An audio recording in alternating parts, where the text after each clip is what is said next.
Isang malaking awesome and kaka-witness mo lang ng 5 billion liquidation cascade sa cryptocurrency na nag-trigger ng government shutdowns plus macro uncertainty. At si Bitcoin bumagsak from 101k to 75k while si Ethereum naman ay bumagsak from 3,500 to 2,200.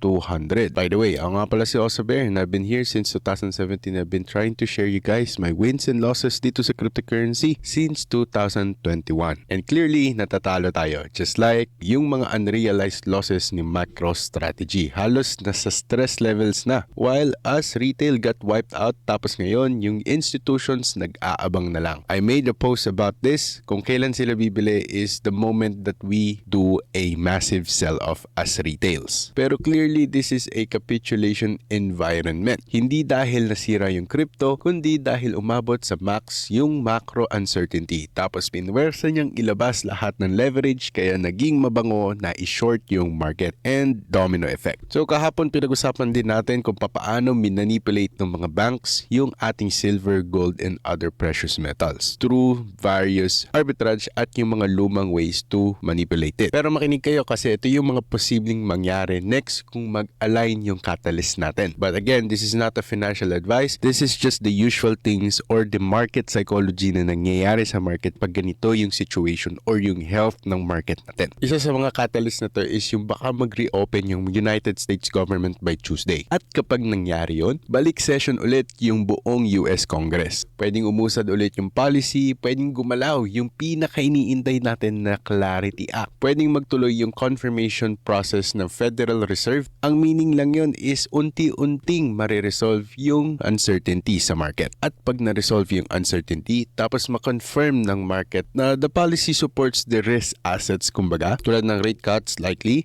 or mas malinaw na regulatory clarity, medyo redundant, at syempre yung makating geopolitical rebalancing na mas pabor sa hard assets, doon mangyayari yung violent reversal na lahat hindi makakasabay kundi sila lang. Kaya dito ko ini-insist sa inyo na magkaroon tayo ng sarili nating system where we casually buy and consistently buy ng may specific dates at least twice a month, which is yun yung lagi kong ginagawa. And kung magta-third buy, ito yung tinuturing ko na emergency buying pag nag-crash talaga yung market. Anyways, tuloy natin yung topic. Yung mga institutions na naghintay ng capitulation, biglang magbibid or babalik na yan sa spot trades. Habang tayong mga nasa retail na na-liquidate, manonood na lang na parang, ha? Bakit tumakyat? At dito usually talaga nangyayari yan kung saan pag yung buong retail is takot na doon nagbibilihan yung mga institutional natin and they don't just buy into spot, no? They are going to use their own rules and their own ways such as winter mute, like OTCs, also their own DCA strategies, and also manipulation, fake order books, at marami pang iba, no? Pero kung syempre, realistically, kung mangyari yun, yung rally natin pwedeng ibalik si Bitcoin from 75k to 100k, which is our greatest resistance, or even 107k. And this can happen within weeks kasi sila lang din naman yung nag-pull out ng pera at kaya nilang ibalik tong liquidity na to sa market, lalo na kung meron silang hedge during that time, which is yung mga trades nila na short, which is they have more power and more powder to participate in spot trades. And this means also for Ethereum, pwede tayong bumalik from 2,200 to 3,500 or even higher. And same for Solana, kung bumagsak tayo below $100, we can go back at least nearly $200 too. Since everyone is already flocking in sa mga short trades and lumulobo na naman po yung ating shorts, it means this is going to be more alluring or mabango sa mga whales natin or yung mga taong resources to know when to really long the market or even short the market again. Ito yung mga tipo ng moves na reversal tapos nawawash out yung mga shorts tapos yung mga late buyers na papapasok ng at a premium price or pag yung price natin is nearly topping na naman. Like right now, wala sila sa cryptocurrency kung kailan nasa baba yung market. Babalik lang sila ulit pag nasa 100k na tayo or even 120 or later than that, which is pwedeng mga nasa 150 to 180.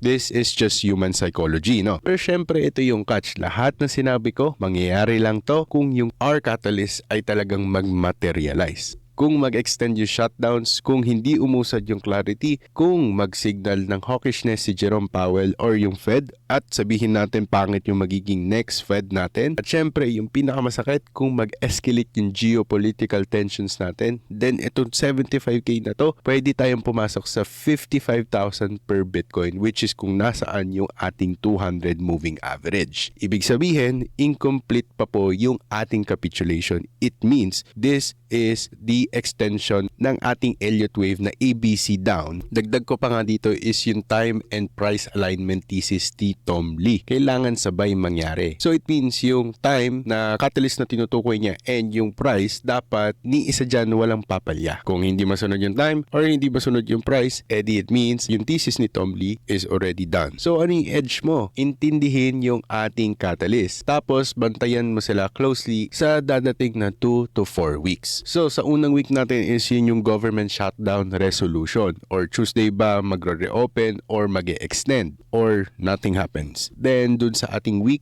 2 or 3 is yung Clarity Act movement sa Congress. Papasa ba siya sa committee, ibabasura, or i-improve pa, i-hold, or etc. At napaka-straightforward kung ano man yung resolution, just react accordingly. And then yung ating 3rd to 4th week natin is yung Fed communication plus yung ating Powell testimony. Ano yung magiging signal, magiging hawkish ba, dovish, etc., rate cut, etc., blah, blah, blah. Kapag lahat nag-resolve positively, shutdown ends, clarity moves, yung Fed signal cuts, etc., etc., malamang sa alamang makaakita tayo ng major capitulation or major bottom. Or probably baka umangat na rin tayo doon, depende nga sa catalyst. All are good, then it's good. It means yung capitulation na nangyari is the wave C. That's it. If not, then it will be more pain. Ito kasi yung mali ng mga nasa retail. Kala nila kaya nating hulaan yung mga yan. To the point, alam naman nating hindi. Pero ito yung sure tayo. Institutions will bid hard and will rob our opportunity to get into the best prices, of course. Pero syempre, ito yung clue at sobrang obvious na kahit isa sa mga catalyst na yan ay magpakita ng hindi kagandahan. For sure, it means hindi pa complete yung ating capitulation. We will be entering the wave 4 and wave 5 na pwede mag-spiral sa atin pababa hanggang 55k. Anyway, simple lang naman yung math natin dito. If lahat ng mga nangyari kamakailan ay yun na yung mga pinakamalalang pwedeng mangyari, then it means magrarally tayo from here. Pero kung meron pa sila sa bulsa nila at tinatago sa kanilang mga sleeves, isa lang ang kailangan natin gawin dyan. Make sure na may pambili ka. Kung si Michael Saylor consistently and diligently buying on whatever the price is, habang si Tom Lee is betting on better than worst case reality, and based on the evidence, he's probably right. But catalyst needs to confirm, of course, and yun lang ang kaya nating kontrolin for now as a retail. So position yourself accordingly and create your system. Pero syempre, chismis lang ang lahat ng yun. Kailangan nyo pa ring aralin, planuhin at kilusan nang sa gayon ang lahat ng to ay ating makamtan at syempre, stay awesome. Goodbye.